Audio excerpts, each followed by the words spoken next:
गोल्टेड as के daily quiz session में आपका स्वागत है। मैं हूं विश्वजीत शुक्ला और आइए फिर से शुरू करते हैं डेली क्विज, जिसमें हम कुछ महत्वपूर्ण प्रश्नों को लेते हैं और उसके व्याख्या को देखते हैं। और मैं जो रोज़ बताता हूं, डेली क्विज का लिंक डिस्क्रिप्शन बॉक्स में डाल दिया गया है।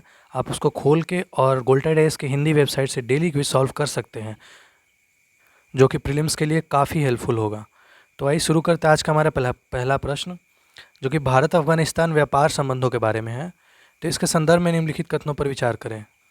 तो पहला कथन है इसमें कि अफगानिस्तान को निर्यात भारत के कुल निर्यात के 1% से भी कम है। दूसरा कथन है कि अफगानिस्तान से आयात बहुत कम है, लेकिन पिछले 3 वर्षों में इसमें लगातार वृद्धि हुई है। और तीसरा कथन है कि अफगानिस्तान से आयात की जाने वाली प्रमुख वस्तुओं में मेवा, लाख, गोंद, रेजिन, कॉफ़ी आदि है। तो उपरोक्त में से आपको सही कथन चुनने हैं। केवल 1 और 2 होगा या केवल 2 और 3 होगा। ऑप्शन सी है कि 1 और 3 होगा या तीनों कथन सही हैं। तो अगर आप करंट अफेयर पर अच्छा कमांड रखे हैं तो आप ये प्रश्न सॉल्व कर सकते हैं। जैसे कि अभी अफगानिस्तान काफ़ी चर्चा में है तालिबान की वजह से, तो इससे भारत और अफगानिस्तान के बीच में व्यापार के बारे में चर्चा की जा रही है, क्योंकि भारत वहाँ पे बहुत सारे पैसे खर्च कर चुकी है, जिसका आउटकम कुछ अब नज़र आ नहीं रहा है। तो आइए इसका सही उत्तर जानते हैं। इसका ऑप्शन हो जाएगा डी, यानी कि तीनों कथन सही हैं। तो कथन कैसे सही हैं कि उनके व्यापार के बारे में एक बुनियादी विचार है, यह आपको ख़त्म करने में मदद कर सकता है। पहला कथन सही है, क्योंकि 2020-21 में अफगानिस्तान को भारत के कुल निर्यात के केवल 0.28% था। हालांकि यह 2001-2 में कुल निर्यात के 0.06 से एक महत्वपूर्ण सुधार है। यानी कि 2001 और 2 में 0.06 था और यही आज 2020-21 में 0.28% है, यानी कि काफ़ी सुधार है, लेकिन 1% से अभी भी बहुत कम है। दूसरा कथन भी सही है कि पिछले 20 वर्षों में अफगानिस्तान से आयात का हिस्सा 4 गुना बढ़ा है। कुल मूल्य में इस वृद्धि के बावजूद अफगानिस्तान से आयात अभी भी भारत के कुल आयात को केवल 0.13% ही है, जैसा अफगानिस्तान भारत के निर्यात के मामले में है। हालांकि पिछले कुछ वर्षों में इसके हिस्से में तेज़ी से वृद्धि हुई है, क्योंकि भारत और अफगानिस्तान के रिश्ते कुछ सुधर रहे थे। हालांकि अभी हालत बिगड़ चुके हैं, अभी कुछ कहा नहीं जा सकता है। और तीसरा कथन भी इस क्वेश्चन के माध्यम से सही है कि भारत का जो वो इम्पोर्ट था अफगानिस्तान से, वो अधिकतर lakh, resin, coffee, T, spices ये सब थे। तो दूसरे प्रश्न की ओर आते हैं, जिसमें हमारा पहला कथन है कि भारत ने हाल ही में अक्षय ऊर्जा की 100 गीगावाट की स्थापित क्षमता हासिल की है। दूसरा प्रश्न है कि 70% से अधिक बड़े पैमाने पर पवन और सौर ऊर्जा परियोजनाओं के कारण है। तीसरा कथन है कि भारत ने हाल ही में रूफटॉप सोलर सेक्टर से 40 गीगावाट हरित ऊर्जा का लक्ष्य हासिल किया है। अभी एक स्कीम भी आई है, रूफटॉप सोलर स्कीम, प्रधानमंत्री रूफटॉप सोलर स्कीम। उपरोक्त में से कौन सा कथन सही है? केवल 1 और 2, केवल 2, केवल 2 और 3, केवल 1 और 3। तो इसका सही उत्तर हो जाएगा ऑप्शन ए, यानी कि केवल 1 और 2 कथन सही है। और तीसरा कथन जो है 40 गीगावाट हरित ऊर्जा जो कि रूफटॉप सोलर योजना से मिली है, वो गलत है।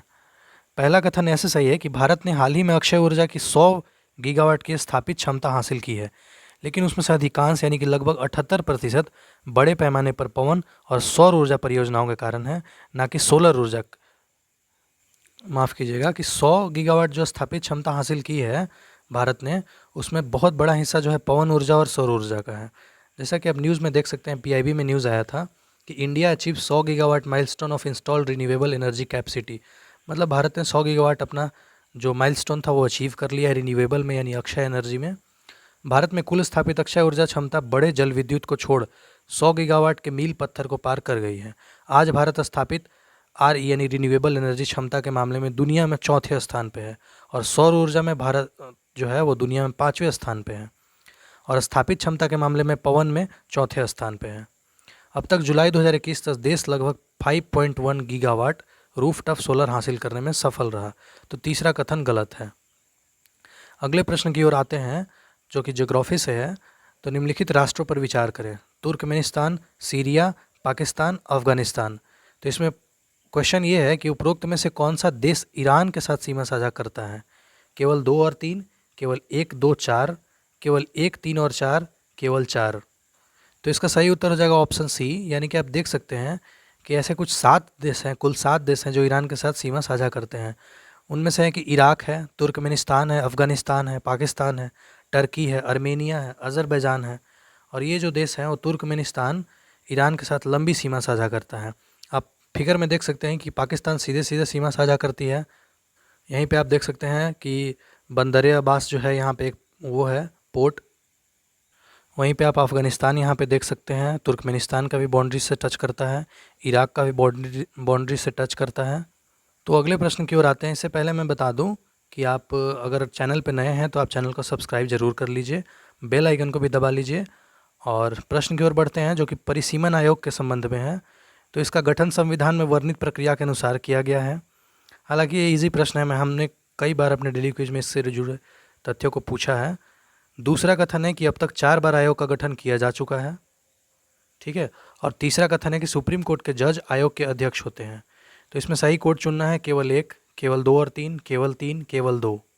तो इसका सही उत्तर भी ऐसे है कि जिसमें आप देख सकते हैं कि संविधान में वर्णित प्रक्रिया नहीं है। संविधान के अनुच्छेद 82 में यह कहा गया है कि संसद अपने कानून के द्वारा ऐसा कुछ नियम बना सकती है, जैसे कि प्रत्येक जनगणना के पूरा होने पर राज्यों को लोकसभा में सीटों का आवंटन और प्रत्येक राज्य के क्षेत्रीय निर्वाचन क्षेत्रों में विभाजन को ऐसे प्राधिकरण द्वारा ऐसे में पुनः समायोजित किया जाएगा जिस तरह से संसद कानून द्वारा निर्धारित करती है। मतलब संसद अगर चाहे तो वो अपना कानून बना के कर सकती है। पार्लियामेंट में बी बाय लॉ डिटरमाइन, अनुच्छेद 82 में है। वहीं पे दूसरा कथन सही है कि अभी तक 4 बार परिसीमन आयोग जो है वो लागू गठन हो चुका है।